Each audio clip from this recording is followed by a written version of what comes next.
किसका? कवि सुधुम, नभग, नाभाग, अम्बरीश, दिलीप, हरिश्चंद्र, महाराज दशरथ जी का वो मुकुट जो परंपरा से चलता है, कई पीढ़ियों का मुकुट, पिता के मुकुट को देख करके महाराज भरत जो है आश्चर्यचकित हो गई। माँ ये तू क्या कर रही है, क्या बता रही है मुझे? बेटा यही तो है, सब बात तो मैंने बना ली, लेकिन उस विधाता ने एक बात ये जो है बिगाड़ दी। देख मैं अवध की सत्ता है, ये मुकुट नहीं है, ये अवध की सत्ता है, अवध का राज्य है। बेटा तू इसको धारण करेगा, तू अवध का राजा होगा, लेकिन सत्ता मैंने संभाल करके रखी है। लेकिन सब करते करते एक बात बिगड़ गई कि तेरे पिताजी नहीं रहे। भारतई विश्राम पितु मरण, जैसे ही भरत जी ने सुना कि पिता नहीं रहे, तो सुनत राम बन को पिता नहीं रहे और राम भी जो वन में चले गए। तो है तो अपन अपन जान जिए और थकित रहे धरि मोह। एकदम ऐसे हो गए कि जैसे प्राण ही नहीं रहे भरत जी के। चुप।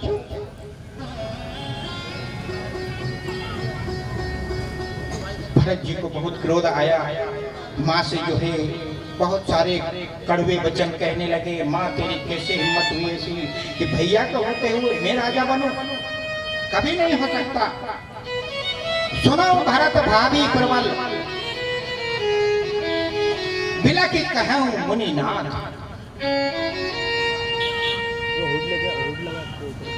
गुरुदेव अब भरत जी को समझा रहे हैं, भरत जो होना था वो हो गया। होनहार थी, होने की थी, हो गई। होनहार रुक नहीं सकती है। भरत ने कहा आप इस सत्ता की बात करते हैं गुरुदेव, मुझे नहीं चाहिए सत्ता। अर्थ न धर्म, धर्म न अर्थ न काम रुचि। मुझे ना धन चाहिए, ना अर्थ चाहिए, ना काम चाहिए, ना राज्य चाहिए, मुझे कुछ नहीं चाहिए। देवताओं से वंदित होना मुझे नहीं चाहिए, मुझे स्वर्ग नहीं चाहिए, मुझे तो मेरा भाई राम चाहिए। देखिए आप भाई का प्रेम। और एक वो पत्नी को देखिए कि पति मरा हुआ पड़ा है, वो श्रृंगार करके जो है आरती सजा करके बेटे के लिए खड़ी है।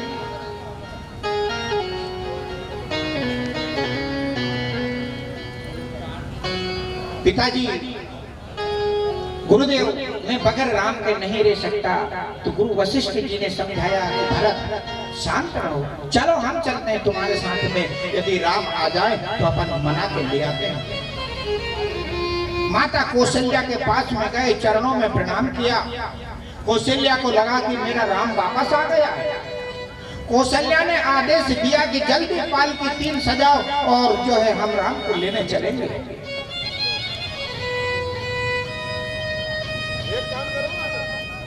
और किसी ने कौशल्या को बताया कि माँ जब से राम वन में गए हैं उसी रोज से कौशल्या ने दरवाजा बंद कर लिया है और अभी तक खोला ही नहीं है, ना बाहर निकली।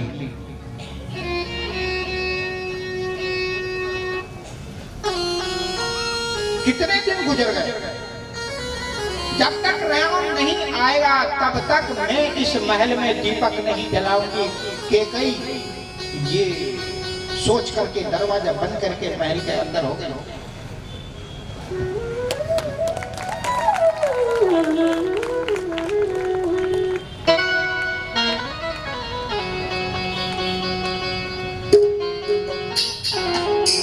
हरी हरी हरी हरी। ओ भरती चला रे अपने राजा को मनाने। भरती चला रे अपने राजा को मनाने। भरती चला रे अपने राजा को मनाने। भरत चल रे अपने राम को मनाने। राम को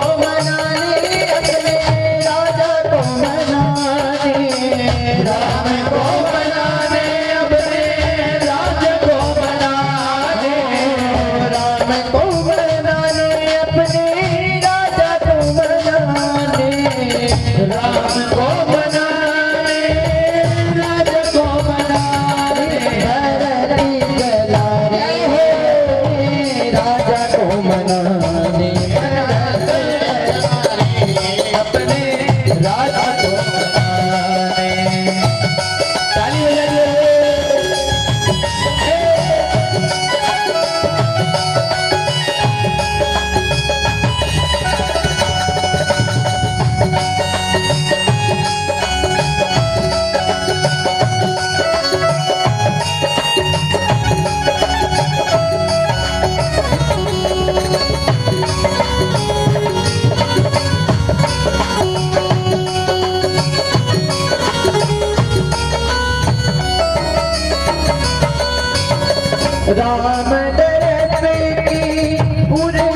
अभिलाषा राम तरसेगी मोरे अभिलाषा बोले नयन वेणु की भाषा बोले नयन वेणु की भाषा राम साथी जल भरत पति शादी मूल वीर कबीरा वियोगी चला रे अपने राम को बनाने वियोगी चला रे अपने राम को बनाने भरत चला रे अपने राम को बनाने भरत चला रे अपने राम को बनाने राम को बनाने अपने राजा को बनाने राम को बनाने राजा को बनाने योगी चला रे अपने राम को बनाने योगी चला रे अपने राम को बनाने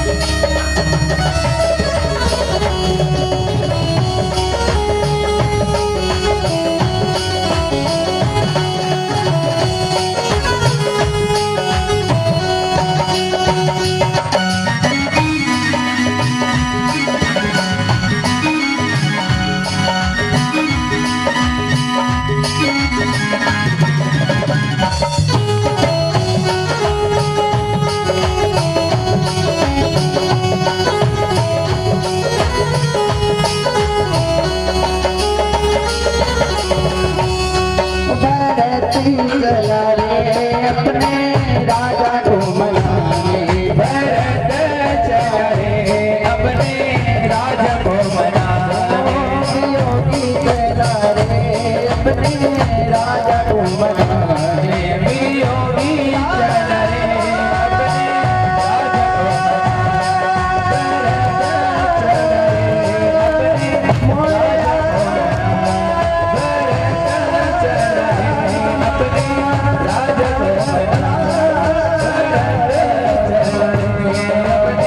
राजा को